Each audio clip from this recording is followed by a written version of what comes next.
The film which you are about to see is an account of the making of a cult classic. A group of young filmmakers, technicians, and actors produced a film in Austin in 1973, which would depict the mad and the macabre as it had never been seen before in a motion picture. For them, the low-budget production, in the sweltering heat of the Texas summer, would prove a difficult experience, and the worldwide success of the picture would be soured by dishonesty and corruption. But the events of that summer shoot would change the face of the horror film and lead to the production of one of the most bizarre films in the annals of American cinema history, the Texas Chainsaw Massacre. Shooting Texas Chainsaw Massacre was like a really grueling, fun, but very chaotic experience of filmmaking. When I got through, I didn't care if I never worked on another picture. People were puking, on that set continuously. Cuts and thorns and weeds and dirt and rocks and bugs and getting hurt. To this day, I've never met anybody who's blasé about the film. They either love it or they hate it, or they've loved it or they've hated it for years.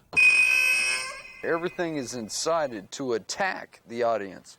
And that is something that we don't find in horror anymore. Everybody wants to shake your hand or meet you halfway and then try and scare you by hiding behind a door. No, this thing was coming out in fucking clown paint, blood spattered, with homicide on its brain.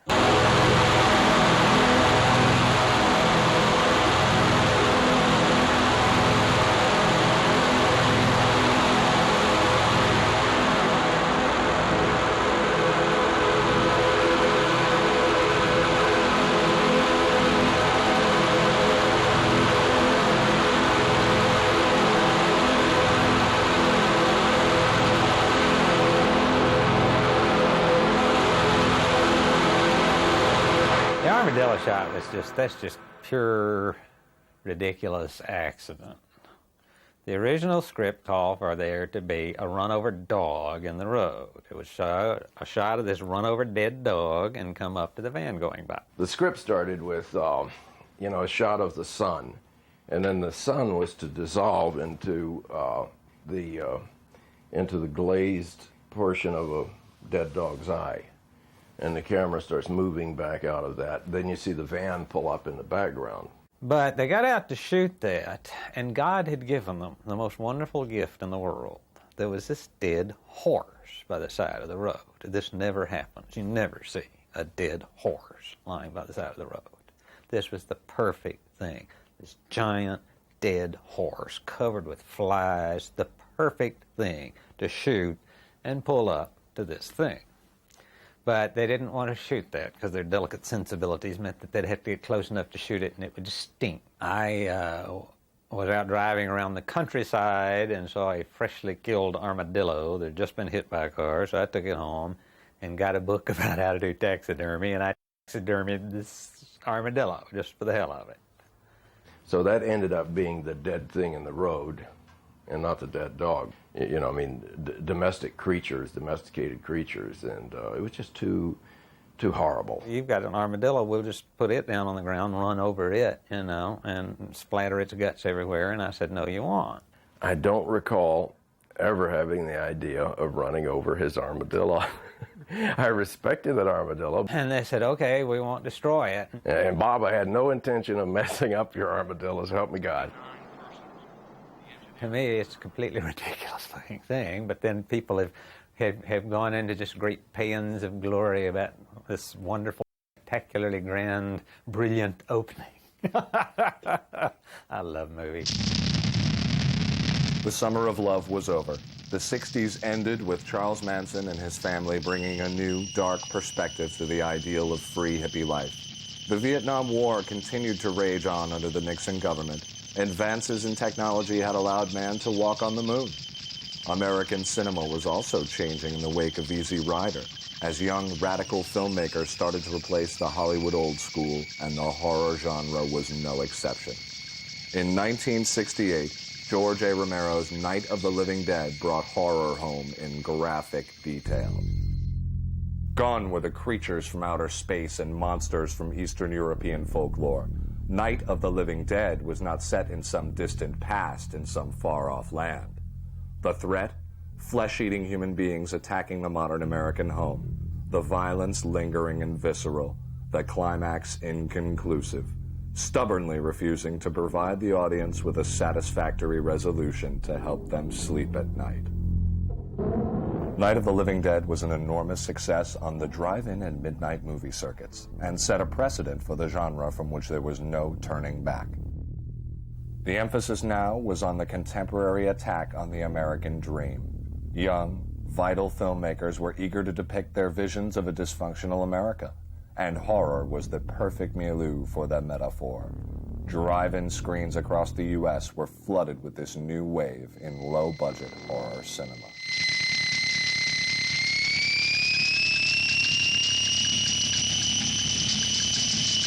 In 1972, a collaboration between Sean S. Cunningham, who would go on to direct the popular slasher prototype Friday the 13th, and Wes Craven of Nightmare on Elm Street and Scream fame, would bring horror inside the harmony and safety of the middle American home with The Last House on the Left. In this case, the violence was arguably as hardcore as had ever been depicted in cinema. In Last House, there are no living dead cannibals. Just a gang of criminals hell-bent on a rampage of rape, murder, and dismemberment. The elimination of the supernatural from the horror film. Interestingly, the final showdown features death by chainsaw. At this time, a young graduate from the film program at the University of Texas in Austin, called Toby Hooper, was making his first independent feature, Eggshells. Hooper was already considered an up-and-coming talent among Austin filmmakers, having directed 2 PBS-funded documentaries. Eggshells would win an award at the Atlanta Film Festival, but received only limited distribution. Hooper wanted to get to Hollywood and knew that he could not do this by making art films with limited audience appeal. He and Eggshells co-writer Kim Henkel decided it was necessary to write a picture in an established genre. None of the titles that we used prior to release were intended to be anything other than working titles. Almost in jest, what one time we called it head cheese. The original title was Stalking Leatherface. I mean, what do you do with that? It was called Leatherface when it was filmed, and a couple of other things, but Leatherface, I think, was the last title that they had on it until Scaron came up with the name, the Texas Chainsaw Massacre. I went to a friend of mine, and I threw the title out. So I would never see that. I will not, my girlfriend won't see it. I will not see this, nothing by that name. And I said, that's it. That's the title. And with a title like Texas and Chainsaw and Massacre, heck, I'd go see it. You know, but the Texas Chainsaw, because, I mean, people think of Texas. I thought of Texas the same way. It's a different country. The significance of Texas, it's kind of that place where something like the Bloody Benders could have happened, you know, and the isolation and the rural. It's kind of like city boy, country boy thing.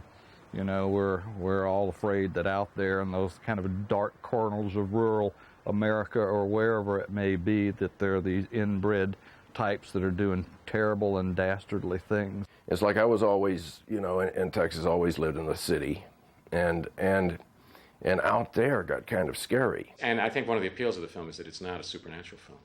You know, you watch this movie and you think there are people like this in the world. The Texas Chainsaw Massacre was inspired by the story of Ed Gein. In the small farm town of Plainfield, Wisconsin, young Ed grew up in the 30s with a domineering mother who instilled in the impressionable boy strict religious guidelines and the idea of all women as filthy, diseased harlots. Ed's mother passed away. Unable to cope with the loss, Ed sealed off her bedroom and kept the house exactly as it was when she was alive. In his loneliness, Ed began holding conversations with her and before long started paying visits to the local graveyard to dig up fresh graves and bring parts of the bodies home. He would eat the flesh, make furniture out of bones, and even dress up in the skin of the cadavers. And when I was like 3 or 4 years old, And so when the Wisconsin relatives came to town, they always had this story, you know, because they could see that it wound me up and it started scaring the hell out of me. And so they would tell this story about the guy that makes the covered his furniture with human skin lampshades. Oh my God. It was only a matter of time before Ed's dementia would lead to murder. Ed was arrested in 1958 when his second known victim was found hanging by the ankles in the barn behind his house, naked and gutted like a deer. It stuck with me. It was always ever present. You've heard the expression, "You are what you eat." Yeah, well, Leatherface is what he wears, you know.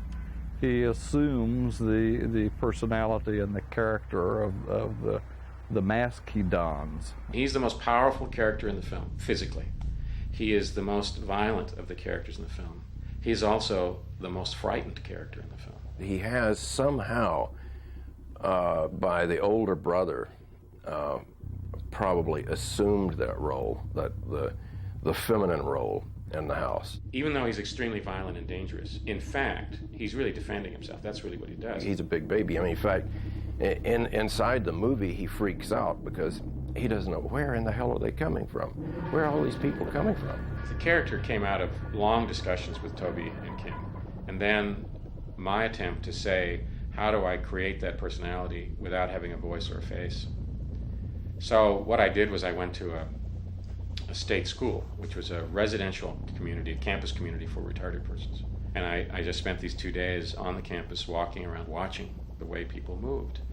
After 2 days, I walked across campus, and I felt that no one could tell whether I was a patient there or just an interloper. The main thing that strikes me is you've got this farmhouse, and you've got 3 generations living there, and they're all guys.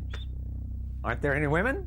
You know, and it's so funny because Kim said, well, that's part of the mystery of it. So, what did I want to achieve with the Chainsaw family? Just scare the shit out of somebody.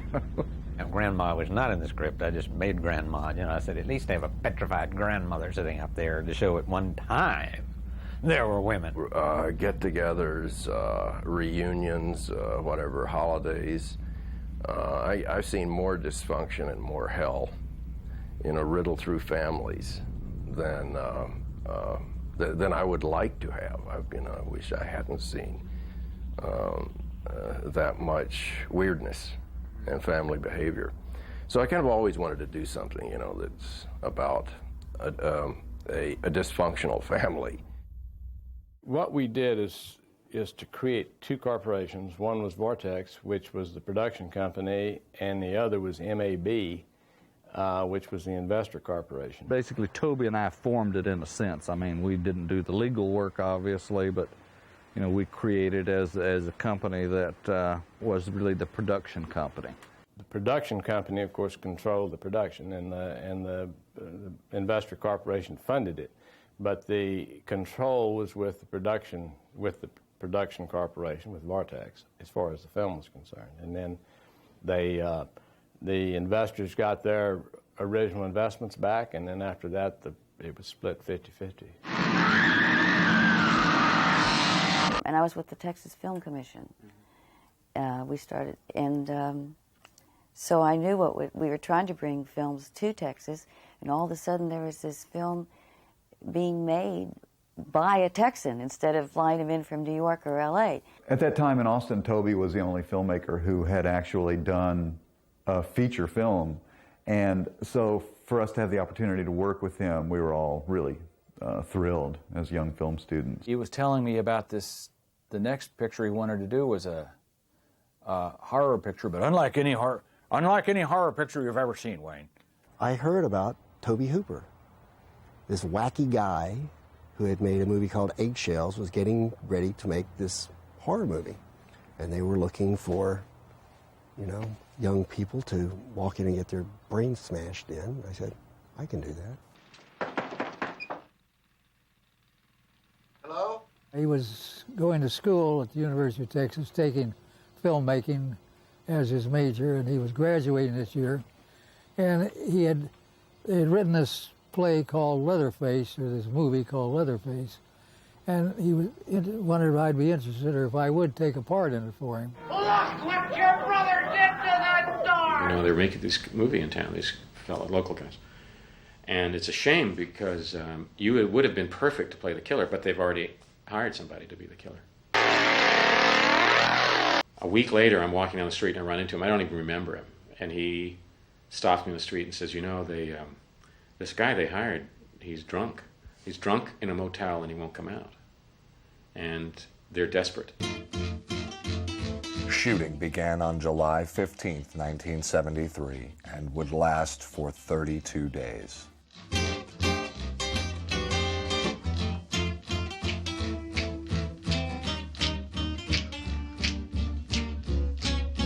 The shooting schedule was desperate.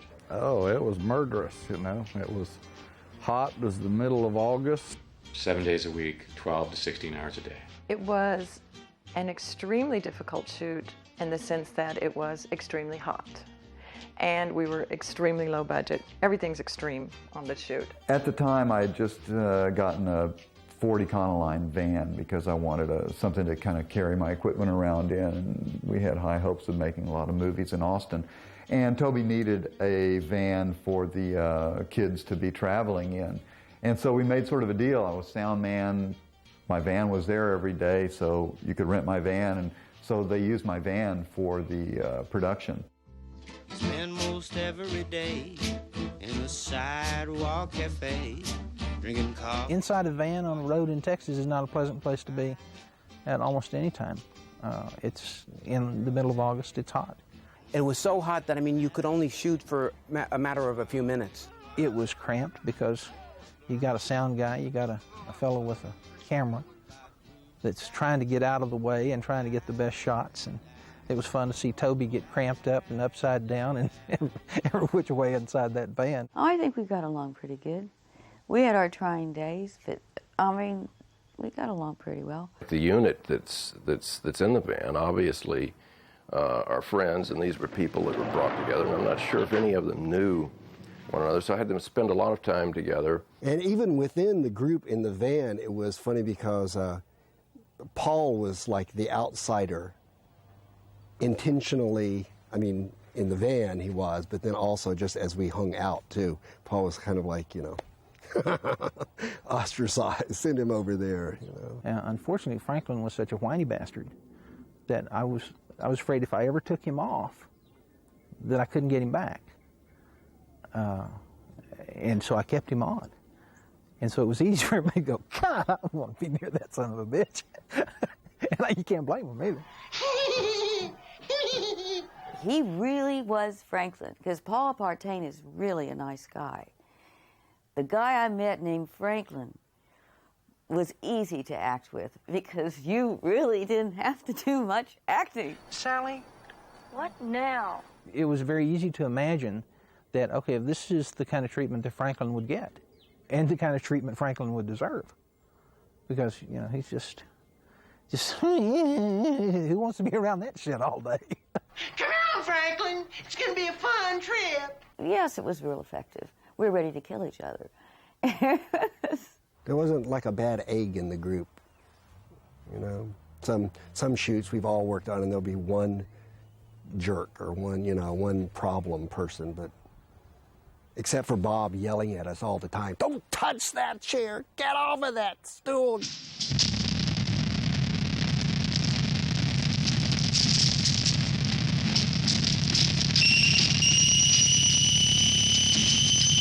Well, to try to make it look like not an art director's idea of, you know, what insane people would do, but trying to make it look like where they live. Not trying to get into their minds, mind you, but just sitting back and saying, okay, they have these parts left over from people and animals that they've killed, and what would they do with them? So what are the parts? They are bones and skin and hair and teeth. You know, if they're going to make things out of them, you know, what they would make out of them. I mean, it was really brilliant stuff.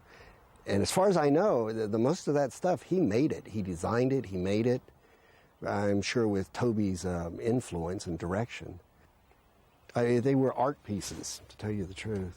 You know, I described this human skeleton totem And then I described to him several things like a jib that, you know, that's made of, say, railroad ties, so it looks substantial and homemade, you know, for the meat hooks. And so Bob would go instantly, and like overnight, he would invent another, you know, another prop or another mask or another piece of dead art. Long time ago, the counties would, you know, if an animal died, the county would come and, you know, abattoir or something would come and pay you $5 to take away the animal and render it for, you know, fertilizer.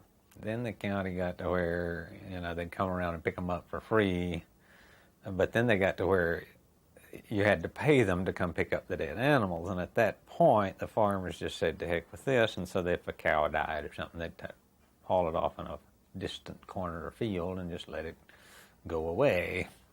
And so we went up there and, you know, went around all these farms where there were cattle skeletons everywhere and gathered up a whole lot of them that way. He was having trouble finding some more exotic bones.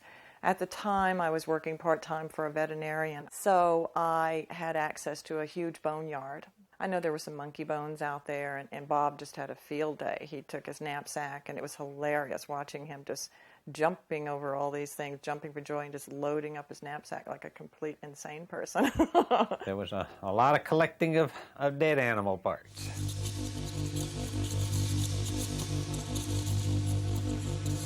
We dragged all that stuff in there, and it was just a nice old country kitchen. The old house is a very nice house, and went in and decked it out.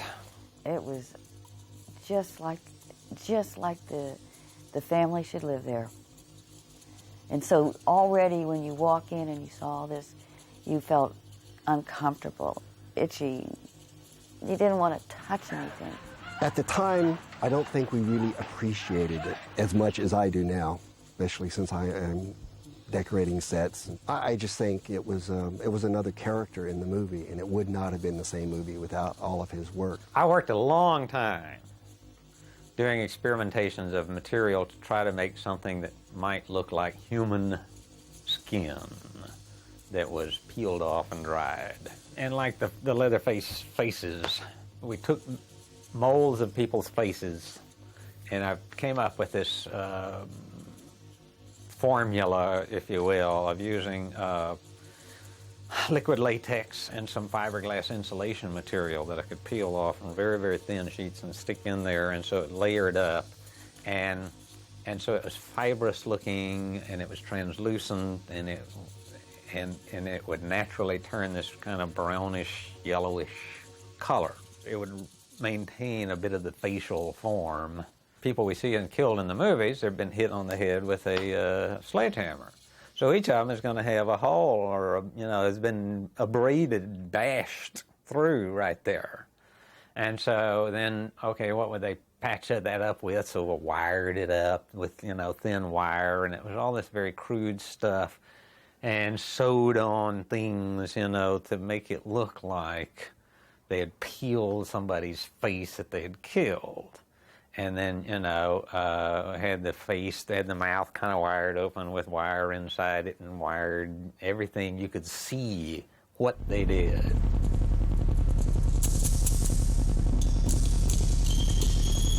In cinema, at least at that time, a death scene was portrayed as someone fires a gun and someone would fall over.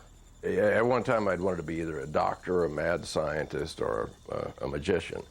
And so, I knew that it's not easy to kill somebody. Gunner, in my memory, was this big teddy bear kind of a guy. Large guy, but sweet as sweet could be. And I remember every time he hit me, one time he slipped and like he really hit me with the hammer, and was just like very upset about, the fact that he had hurt me. A blow to the skull with a heavy hammer would send bone fragments first down into the brain, which would cause involuntary spasms. Because also he was picking me up at the end and then throwing me over and then slamming the door.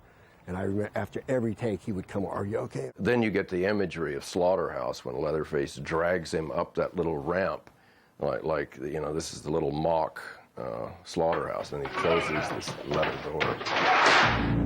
You think you've seen the slaughter. I'm very, very pleased with it. You come out of this thing thinking you've seen a bloodbath, and you've seen very little blood. And I take credit for a whole lot of that, because when the girl gets hung on the meat hook, Toby told me originally that he wanted the meat hook to come out the front and blood spurting. So if you do that, people are going to try to figure out how you did the effect.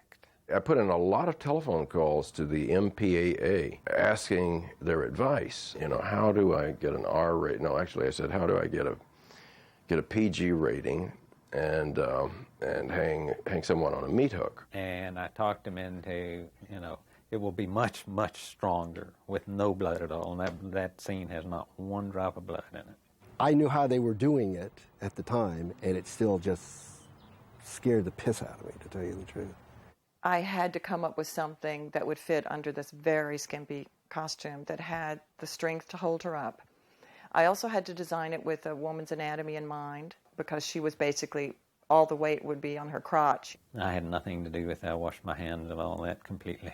They were pissed off at me at the time, but I said, I'm not going to do something like that. Bob made for me, I talked about him, and he made for me like a little saddle, almost like a chastity belt looking thing, of which I stacked tons of sanitary napkins in for padding for her.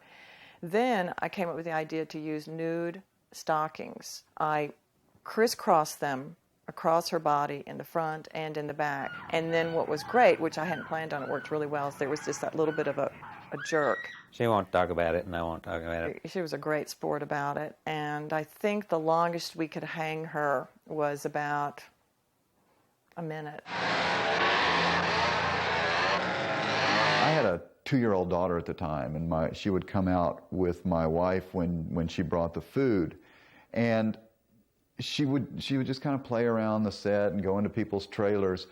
But on one particular day, the day when the kids are hung on the meat hooks and Leatherface is cutting off the head of the boyfriend,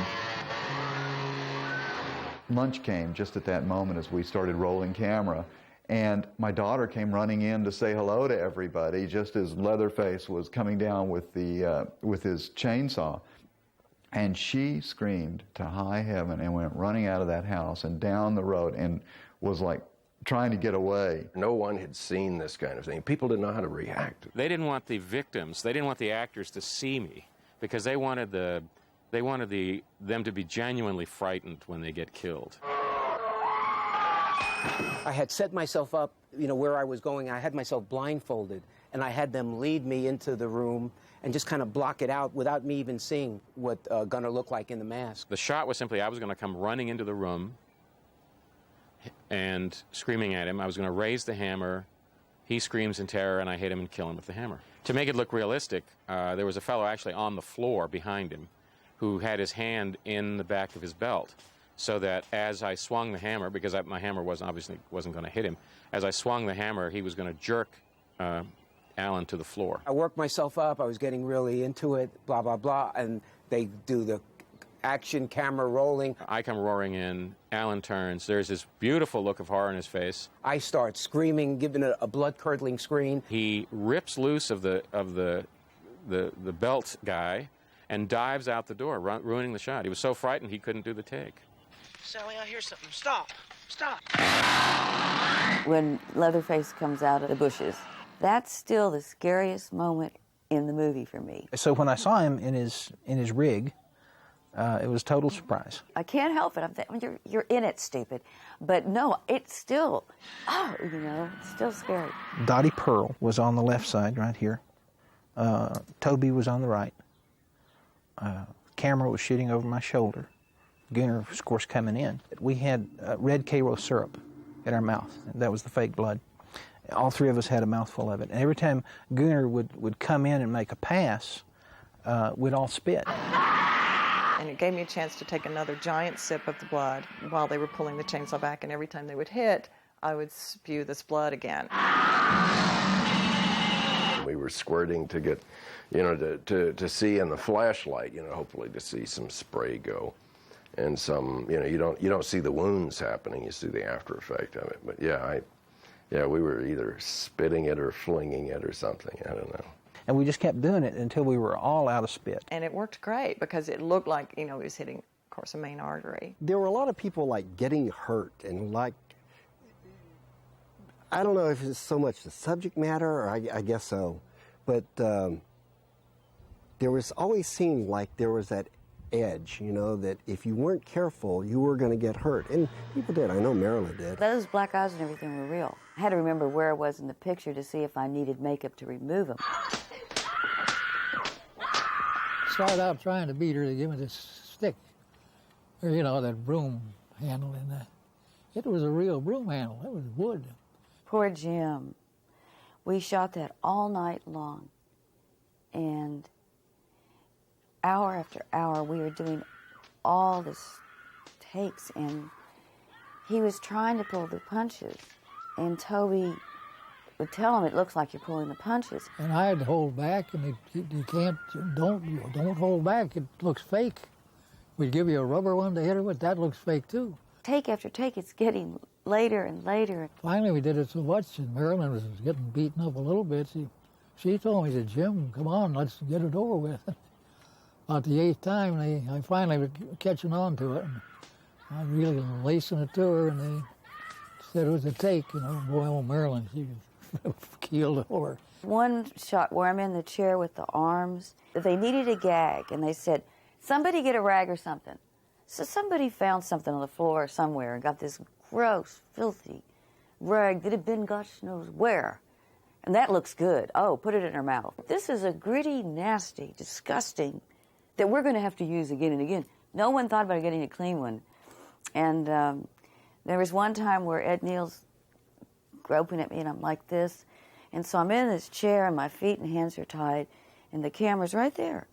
And I'm going, getting away from Ed Neal, right? So I get so far away from Ed Neal, I go down. And there I am tied to the armchair with my feet tied.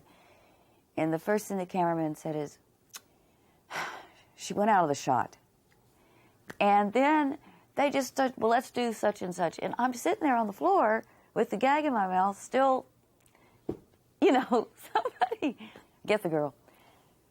That made it, maybe they were all trying to get me in character. As a production, it was a very abusive production, and you see things you don't want to do, like working 27-hour days just because you didn't have your shit together enough to shoot it all in one day, which you should have known you could if you'd have planned it. The most grueling night of the shoot was the dinner scene that proved to be like a 27-hour shooting day. 26 hours. It was like a 27-hour shoot or something like that. Almost 36 hours straight we shot. I'm sure Toby's got it up past 40 by now. There were actually 2 reasons it had to be completed in one night. They were losing me that day. I was through and had to go. I just had a week contract with them. And the other reason is we'd run out of appliances for old Grandpa, who was 18 or 19 years old. And the poor guy, it was basically glued to his face, so he was scarred for life. Okay, gang, we're going to be here till we finish this scene. And we all kind of accepted it. Somebody decided to take this chicken, very clever, and make the head and have the feet. Some kind of beautiful decoration for the center of the table. What they didn't think about was after day, and under the lights, and in a house that's totally has big black curtains over the windows to make sure no light was coming in at any time, whether we were shooting day or night, though we just kept going. That chicken started to rot. We were shooting this in Texas in the summer. It was 95, 100, 105 degrees every day. And the dinner scene, though it takes place at night, was shot during the day. So we covered up all the windows, or they covered up the windows, and then we had all this light in there. So that room was probably 120 degrees. I think that's a conservative estimate of the temperature in the dining room. Boy, was it hot, and the meat got rotten in a hurry, and we're all in there. I never did get ill physically, where a lot of people did. They run outside, come back in. There was a moment during the film during the dinner scene, when I went out and threw up. The stench on that set was kind of a combination of gunners perspiration because he was in that get-up for so long that he was just drenched in sweat. I was the smelliest element of the set. I mean, it's embarrassing to admit, but the problem was they had one costume for me. They had no money. They had one costume for me. They didn't dare have it cleaned because they were afraid it would be lost or the color would change. So I wore the same clothes 12 to 16 hours a day for a month. And we all really stank. That's one thing I remember a lot is the body odor. I think we all got pretty ripe. One lamp in the room that was made out of a skeleton. The light bulb got close to the bones and started the damn skeleton on fire, and smelling old bones is bad too. I was in the worst position on that 26-hour shoot. That was the big dinner scene. Because as the boom man, I was up highest, and heat rises, and so do all the smells. What I remember of that shoot was just Marilyn screaming in my headphones for hour after hour after hour after hour. At that point, there had been a number of unfortunate instances with dead dogs. As set pieces, they had made an attempt to put dead animals around the room. A veterinarian that I knew worked at the local animal shelter. He wanted these sitting around the house, and dogs and cats and things like this. Well, I was going out finding stuffed animals all over the place, but we were not finding stuffed domestic dogs and cats. They had a lot of dead animals, carcasses that they would burn, or I know, would go out to the pile of bones or whatever, pretty much every week. And so I was able to get some animals that had been killed. I got this wonderful idea to embalm some. I was injecting all of them with some formaldehyde just to keep them from stinking us out of the place and turning into maggots. It was getting kind of grim, but then when Dottie had a dog in her little lap, and it was going to inject formaldehyde in the hind leg. Oh, this is terrible. So, and she injected it, and it went through the leg and into her leg, and she shot herself with a little pop of formaldehyde. I just almost became hysterical that I was going to suddenly, stiffen up, harden up, and I had embalmed myself. And then she said, "This is not happening." I said, "No." They started stinking to high heaven, and then they tried cremating them. Poured gasoline all over it, and ignited this. And I guess thinking that it would make it disappear. And it's a little more complicated than that. I mean, because there's like a couple 100 pounds that had to just kind of disappear. They wouldn't light, and so there was like this smoking dead dog aroma coming into the house in addition to all the head cheese and the dead chicken parts. It was a horrific night. And but it just went on and on and on. Tempers were getting frayed and all that, but we got through it. We really did. It was really a lot of fun when you think back on it. It was rough, but we got it. The window, this was what's so crazy. Toby said, "Marilyn, we don't want you to jump through the sugar glass." I said, "Why?" No, I guess I was so close to finishing, I didn't want her to get hurt. So Mary makes a jump of about a foot on the ground. And then they get me. And they put the scaffolding thing up here where I'm 6 feet above the ground. And then Marilyn did drop 8 or 10 feet and do the landing. I would have rather jumped out the window, but I guess this was more effective. I could have done without that scene. That one scared me, just simply because I didn't want to break my ankle, which it did hurt my ankle, which is why I limp at the end of the picture. Toby and Kim, who were babying this project from the very beginning, but every day they would sit and discuss for hours what they were going to shoot and minor script revisions, so that we would sit there and wait for them to make their decisions before we could ever begin shooting any day. And so ultimately, the production kind of slipped further and further behind. The final day of shooting, I took off those pants that just stood up to greet me every morning, threw them down, and I thought, I'm finished. That's the end. That's over. Never again will I have to come and put on this horrible clothes. I can get my hair back in condition. I get my skin back. I mean, I was going to have to rebuild everything. I was a mess. Poor Marilyn Burns at the end of the show, where I just literally took buckets and poured over her. I think it actually stained her blonde hair after a while. There was so much blood. She had pink hair. And so I need a couple of more shots. I need the hysterical shot of her as she's being taken away from Leatherface. And they called me that night, and they said, Marilyn, something happened. We didn't get it. I said, you didn't get what? We didn't get it. We got to reshoot this. So when I was crazy at the end of the movie, laughing hysterically, that was not acting. That was me having to go back and do this one more time.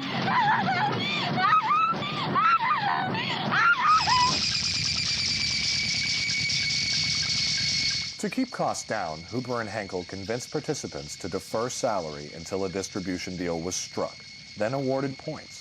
These points were not taken from the total gross, as some participants believe, but from Vortex's 50% ownership of the picture. My last scene to shoot was my favorite, the first time you see Franklin, and it's the roll down the hill scene. And why I like it was because when we got to that point, they owed me a couple of weeks' pay. I mean, just a few $100. That wasn't much, but I didn't believe the film would ever go out. And even if it did or didn't, I didn't care. I needed to be paid, and they were out of money. So they were making everybody, or offering deals to defer payment and to do. They were scraping the bottom of the barrel. So the day before, I said, I got bills to pay, you got bills to pay, here's the deal. Either I get paid or you get some other fat boy to go down the hill. So I met with Ron Bozeman. He was the acting producer, assistant producer, whatever. And he cut me a check, which was great, paid in full. So when I go down the hill, in that pocket, there's a check that says paid in full. Once we finished shooting, we were like snotty film students, and we thought that we knew everything, and of course, like most snotty film students, that the director was an idiot and didn't know what he was doing. And we sort of regret that we took that attitude while we were shooting, but we couldn't help ourselves. And we finished shooting, and then the movie was in the editing room for a year or more. Cut the film in my living room, and right next to it was a little bedroom where I had the musical instruments, and so I scored in one room and cut in the other. Our instrumentation was, a lot of it was toys. I'd been working with experimental music for some time, and Wayne was into sound. Oftentimes it'd be like, let's just do a rumble. Let's just do seething. These calls came from Toby Jr. Let's just do ice. I had this African instrument, metal instrument hanging from it. It had things on it like tambourines, those little things. And I would saw that damn thing as hard as I, put as much pressure, on the string, so you could hear the, the increments as the bow slipped across the, and as it did that, then these things would rattle too. And indeed, by using the unconventional, that opened up the possibilities. You're not doing a fugue, you're doing bones. So I had a library of all kinds of sound that I could then control by editing. The production ran out of funds during editing, and Henkel and Hooper had to sell yet more shares in Vortex. They'd come up with a budget of $60,000, and that's what he funded. And he said, if you need any more money than that, you got to get it out. You got to sell part of your interest. Toby and I had to sell off basically our portion, a good chunk of our portion of the film, in order to raise more money. Chainsaw was screened for most of the major studios, but none were interested in distributing the picture. Showed it to AIP, showed it around, and then this new group, Bryanston Films, showed it to them. They said, instantly, we'll buy it on the spot. We got this letter that said, hey, we made a deal with Bryanston. Hubba, hubba, hubba, we're going to, this is going to come out. I said, oh, great. And Steve came in the office that day, and I said, look, we made a deal with Bryanston. And Steve said, they're mafia. The Texas Chainsaw Massacre opened in drive-ins and hardtop theaters across Texas in October 1974. The Texas Chainsaw Massacre. After you stop screaming, you'll start talking about it. Friends of mine hired a limousine for me. It was a premiere for me. It was at the Village Cinema and there it was. And it looked like a real film. And I wasn't expecting it to be a real film. I thought it was going to be something that would maybe get shown somewhere at a drive-in somewhere, and that would be about it. I was kind of like in shock the first time I saw it, because it was just this unrelenting nightmare of a movie. I thought it was pretty bad. I liked the movie a lot. I remember being stunned by the sense of humor. I remember being really impressed with the rawness of the film. When it was put together, the kind of sense of butchery of human beings and the terror of it was, to me, like a groundbreaking horror film. I saw a poster in front of the cinema. Who will survive and what will be left of them? I could not miss this movie. It was just the greatest poster I've ever seen. I never believed in my wildest imagination that this movie would actually deliver the groceries. God awful, hell, holy hell. This is a Texas Chainsaw Massacre. To me, that was as profound as a cinematic experience as seeing 8.5 and Citizen Kane and Dawn of the Dead. The whole cinema bonded into one mass hysterical group watching this movie that was just totally outrageous.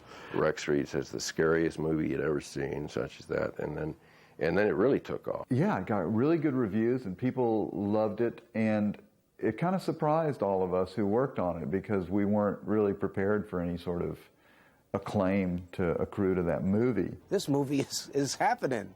It's number 3. It's coming up. It had a bullet on it. It's shooting to the top. It's playing here. It's playing there. All of a sudden, you're part of something, and you start reading the news publications that said, okay, it took in millions here and millions there, and it broke records everywhere. Most of us had different percentages, so I thought it's going to be at least a payday. But according to Bryanston's reports, the Texans' 35% share of profits amounted to $5,734. So you start looking up your little percentages of a percentage of a production company that has X percentage of the production companies. My temptation is to call it a deception, but maybe it was a misunderstanding. But essentially, what no one ever found out, what I certainly never knew, was that Vortex didn't own the film. So what we were paid in our percentages were a fraction of what we thought we were supposed to get. Vortex turned out to be one of, I think, 3 companies who had the financial interest in the film. So when I'm being given points, I think I'm being given points in a film, but I'm actually being given points in a company that owns points in the film. We had this percentage, half a point or a point, whatever it was, of the net, which now I realize it's like you're not going to get anything, so don't expect it, basically. But we didn't know that at the time. But still, even making all those calculations, you think, okay, well, there's some dollars that should be rolling in here. 9 months after the film was released, when we were expecting to see a lot of money because the movie was doing so well, my first royalty check was for $47.07. It was a very unpleasant experience for most of the people involved. It was a film made for $125,000 that should have been about half of that. And it was a film that made, we don't know how much, but at least $100 million, and we saw pittance out of it because for one reason or another, we got ripped off. I had never intended to get rich from this movie. I was stunned that anything ever came at all. I was on my own. I didn't have a lot of financial commitments. So I wasn't in debt. But I know some of the other guys really struggled because they had bills, they had families, and they knew the movie was making a lot of money, and they had counted on that money. I'm making, have a chance to get a few shekels, out of this movie and have life a little bit easier for myself, my son, not to be. See, that's where the massacre is after the movie. My feeling was it had launched my career, and that was enough for me. I was the only person involved in the production of the picture that took action against the producers of the picture for, the way we were treated. Kim Hinkle and Bill Parsley and Warren Scarron and I went to New York. And then Warren and I went down to Bryanston's office to talk to Lou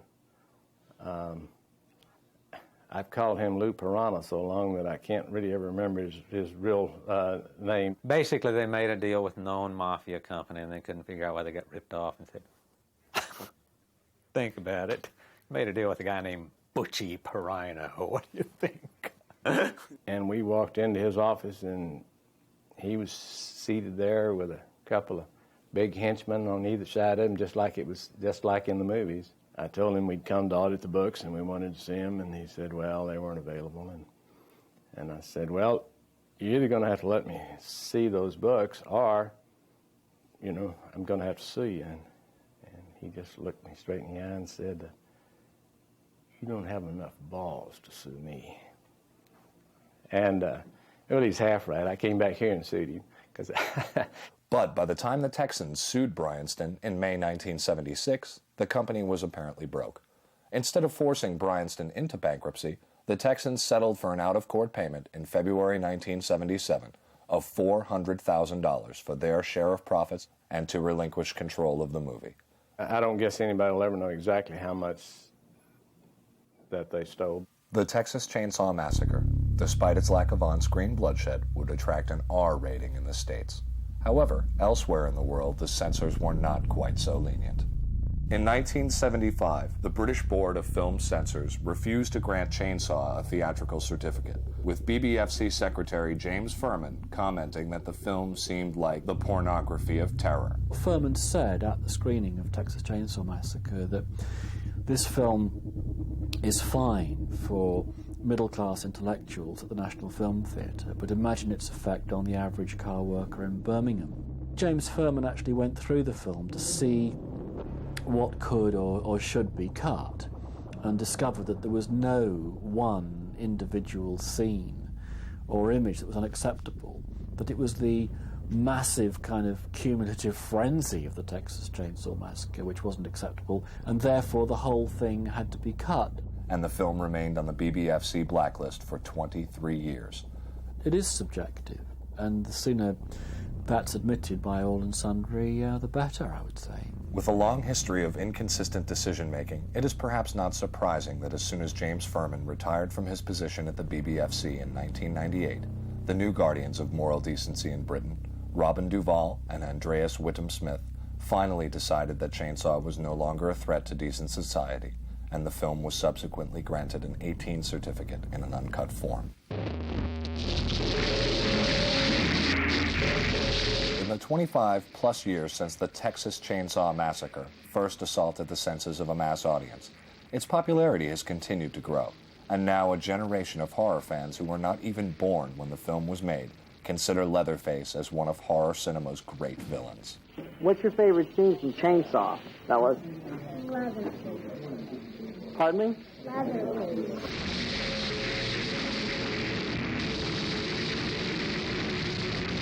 So I figured it was the cameraman's job and Toby's job to avoid me. So I was actually swinging the saw. And I felt it was like my one moment in this movie where I'm going to try to kill Toby Hooper. We ain't do it if it not kill her.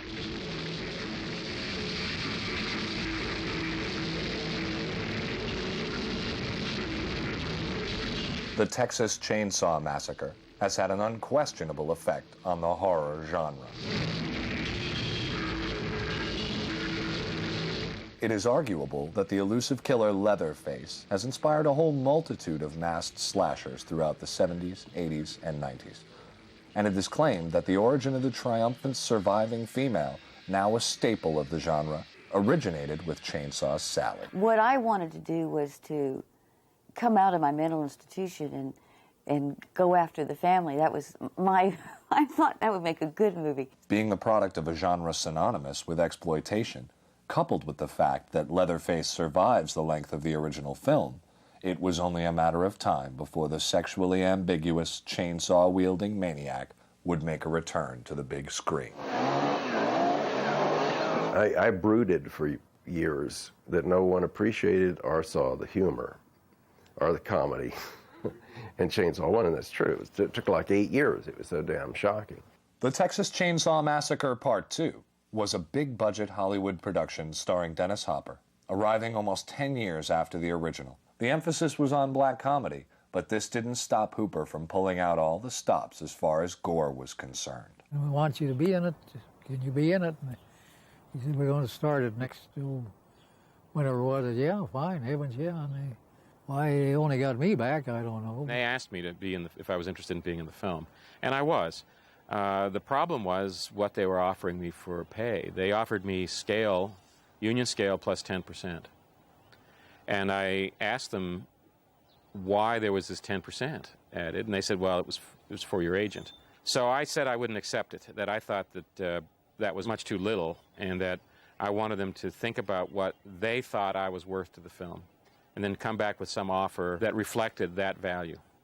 And a week or two later, they came back with scale. They dropped the 10%. I mean, they didn't raise the price at all. And I asked why, and the woman said, well, you don't have an agent, so you don't need the 10%. Well, I wanted to hire Ed, for the hitchhiker role, and well, I simply couldn't make a deal with the agent. I had been sent a couple of years before that this little homemade film called the Texas Chainsaw Massacre. Manicure!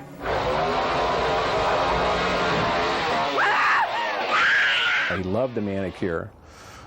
He wanted to know who played the hitchhiker. I said, well, that was me. And he said, well, if I ever do Chainsaw 2, I'll keep you in mind. I got the best manicure ever! Hey, that's great, honey. We should celebrate with some head cheese. I had a little free-floating anxiety, and all of a sudden, here comes Jim Cito. Without even thinking what to say, it just kind of came out of me. I went, it's the cook! And he went, hey, how you doing? And just meeting him was just so great. It totally grounded me, and it just made it, it turned whatever that anxiety was into an excitement that this was going to be a lot of fun. You hog bitch! Difference of day and night, that was, second one, well, that was nothing but money. The finest places to stay, the finest of everything, limousines at your disposal. It's a crazy, loony film. It's a hysterical movie. Lick my plate, you dog dick! The film that was written and shot was truly a wonderful satire. It was a wonderful film. And I hope that one day Toby can put out his own cut of that movie. I doubt it, because all that God only knows where the material is. The biggest thing that I recall is Cannon Films they were really horrible.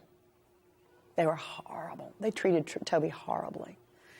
And they were constantly second-guessing him, looking over his shoulder, pulling money, giving money. They were just really arbitrary about all of their decisions. We had some kind of, legacy, and we were, bound and determined to try to make it as good as number one. I think Bill Johnston had a real burden because, first of all, the Leatherface they wanted him to create clearly was not the same Leatherface in personality as the original film. The mask that Tom Savini ran in the paper the other day, it looks like an art director. You can see Tom Savini at work, rather than Leatherface made this.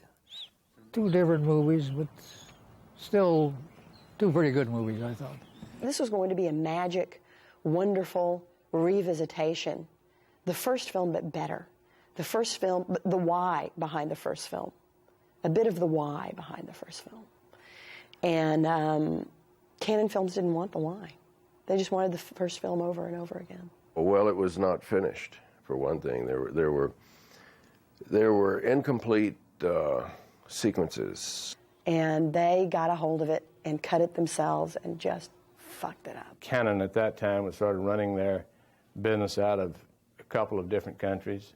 They were based in Israel some of the time and sometimes in L.A. We opened at number one, as I recall. It took a pretty steep dive after that, unfortunately. But as far as residual payments and ancillary markets and things like that, the film's never really supposedly shown a profit. And it's got too much of a cult following, I think, for that to be possible. Nobody was willing to invest the money to go, to audit their books. Look at the meat on that one!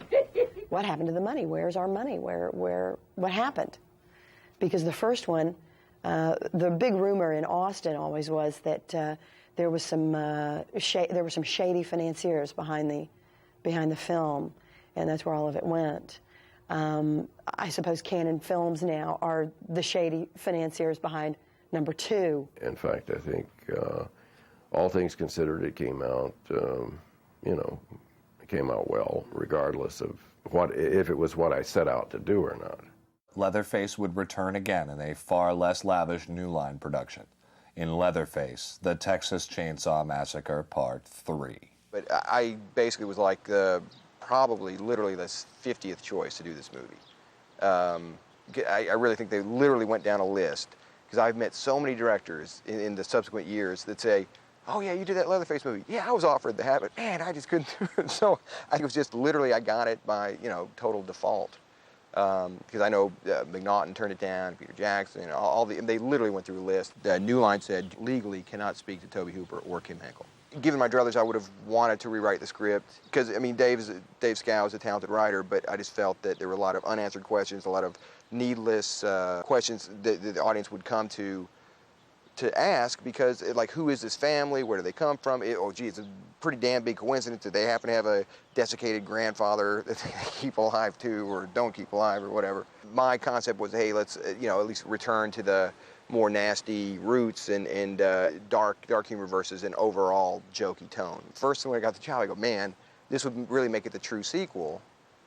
You have the original Leatherface back. He talked to me about being in the film, and we looked at the script and talked about what a mess the script was. One of the main things was he needed a certain monetary commitment from New Line, and that they weren't prepared to give. And it wasn't an outrageous thing he wanted. It was fine. I mean, it was very unlike the kind of indirect way that I dealt with Canon. I mean, he said, I'll talk to the producers. He came back to me and said, we can't pay you more than scale, so I guess we can't have you. And I said, fine. I mean, it was very direct and, honorable, and I had no problem with that. I mean, I was disappointed, but it just didn't work out. What happened was we had a test screening in Burbank, so we screened the movie, and it gets a better, I mean, hey, look, it is what it is, but it got a better response than like Nightmare on Elm Street 5, the movie they had done previously.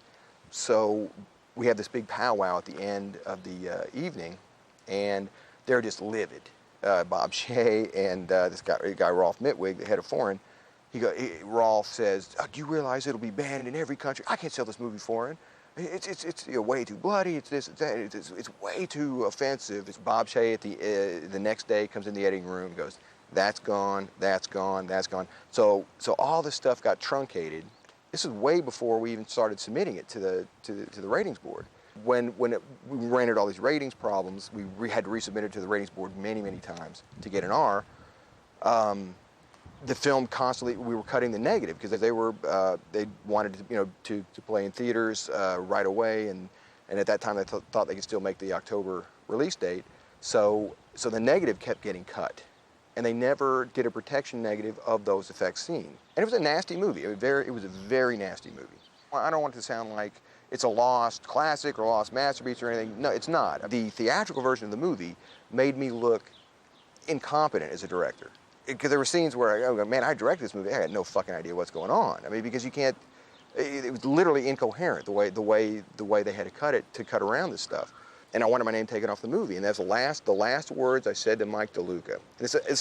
If you don't know, Mike DeLuca is now one of the most powerful guys in Hollywood. The last thing I said, I want my name off the movie. What do you mean you want your name? I want my name off the fucking movie. I want my name off the fucking movie. And then he hangs up. And that's the last time. And they couldn't take my name off the movie because they'd already printed up Reel 1, which obviously had the credits, because Reel 1 was the only reel that didn't have any changes. Writer of the original, Kim Henkel, directed the 4th installment in the series as The Return of the Texas Chainsaw Massacre. We felt like we could kind of revive the film to bring it back to the spirit of the original. And I didn't really want to get involved as much as I wound up being involved, but finally let Bob Kuhn bully me into it. I want you to get almost in the same plane as her face. You're forward, looking down here. Almost in the same plane of her face. What would you do this for? What's your minimum? So I told her, and it wasn't a lot. I mean, basically I said, I don't know if you want the number, but I said, I think, as I recall, $3,500 a week, which is less than 2 days of what I would normally charge, plus the rights to do the documentary about the making of the film, with releases signed by all actors and crew on the first day on the set. And she came back and said, no, that's too much, and the offer stands at $600 a week. If you start to feel your mask come loose or anything, let me know, okay? Well, it was happening during the scene. You know, what was I going to do? Hey, my mask's loose. Yeah. The thing that you dream about happened, and then you realize it's sort of your worst nightmare, because we ended up with 2 stars that we didn't think would be stars, Matthew McConaughey and Renee Zellweger. Here's still or anything. I mean, that's Vilmer's whole gig, is that he despises the straight kill. And I think, you know, he got a big kick out of it, you know. It was a very difficult shoot, particularly for Renee. She got beat up pretty badly, and she was a real trooper. They had decided not to release Chainsaw until after Jerry Maguire, and they thought it would help Chainsaw when it was released because Renee would be, you know, well known. This is the woman who's going to make sure I get a job in August. Welcome to my home. They said they couldn't do the theatrical release because the CAA said that they did not want Matthew McConaughey exploited in that film, and that they didn't believe in exploiting a known actor just to try to get a film released. And I said, well, I thought that's what you guys did for a living up there. You're a bona fide moron. Come poking your nose around here where it don't belong. We finally ended up suing Columbia TriStar, which was probably a mistake because they did a token theatrical release. They released it in 10 theaters across the United States. It is the first Texas Chainsaw Massacre, however, which still holds the reputation as a startlingly original work in the history of American cinema. A print of the film resides in New York's Museum of Modern Art, and, of course, it is still held in high regard by fans of extreme cinema all over the world. Just remember, my family's always visited me. Incidentally, the house where the Chainsaw family resided in the original Chainsaw has now been converted into the Kingsland Old Town Grill. When you're next in Texas, you may want to pop in for a bite to eat.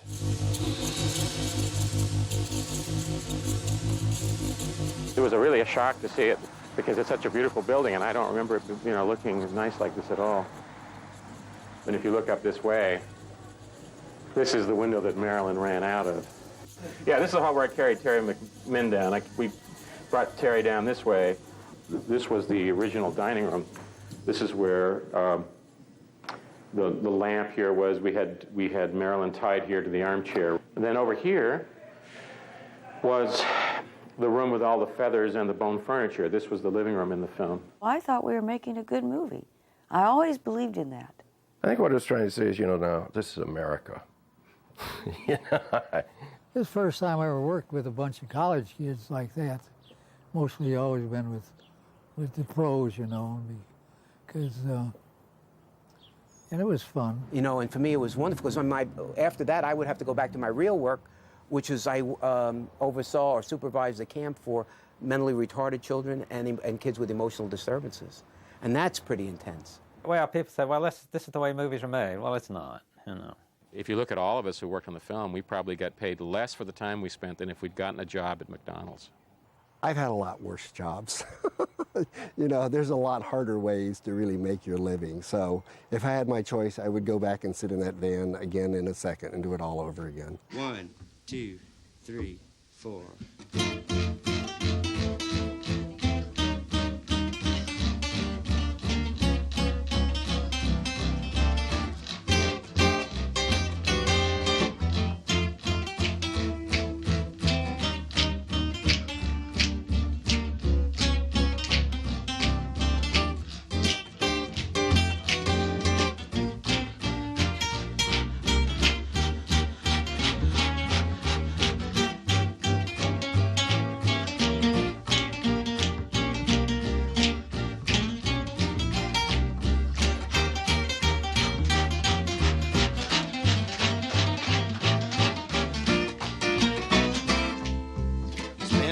Every day in a sidewalk cafe, drinking coffee, watching women walking by. The color of their hair, not the reason that I stare, but I always was a fool for a blind. Dog will hunt. Get that bitch, Leatherface, get that bitch. Dog will hunt.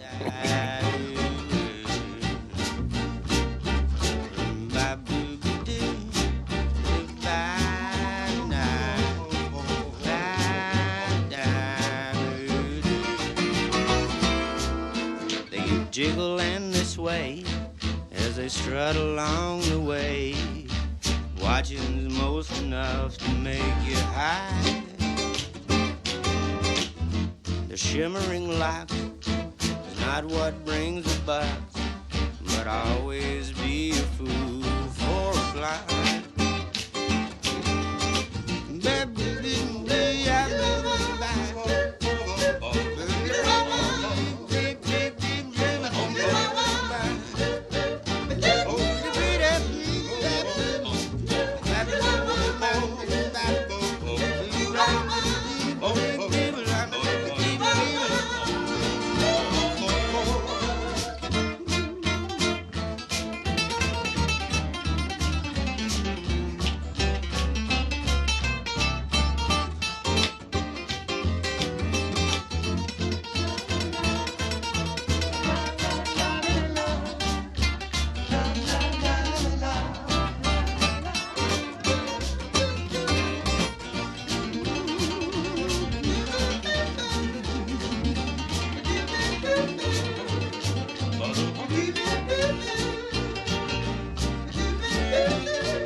Every day in a sidewalk cafe, drinking coffee, watching women walking by.